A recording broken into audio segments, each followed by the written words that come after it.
ৰাস্তা GSB অধীনত নিৰ্মাণ কৰিবলৈ লৈছোঁ আৰু দুইটা আধা আহিলা কৰিলোঁ।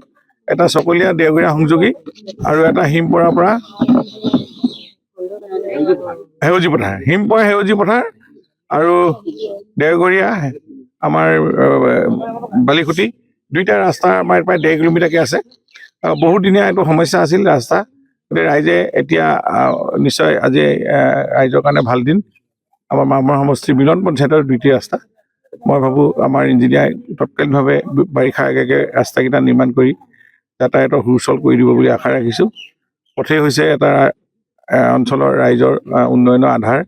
বাট পথৰ উন্নয়ন হ'লে ৰাইজৰ যথেষ্টখিনি ৰাজনৈতিক হওক, অৰ্থনৈতিক হওক, সামাজিক সকলো দিশতে আগবাঢ়ি যায়।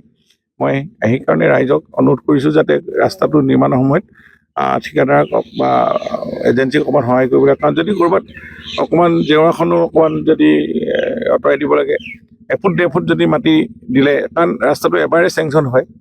গতিকে ৰাস্তাটো ভালকৈ বনাই লোৱাটো ৰাইজৰ দায়িত্ব।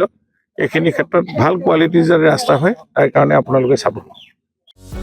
যিকোনো খবৰৰ বাবে যোগাযোগ কৰক আমাৰ এই নম্বৰত 9181 307 221।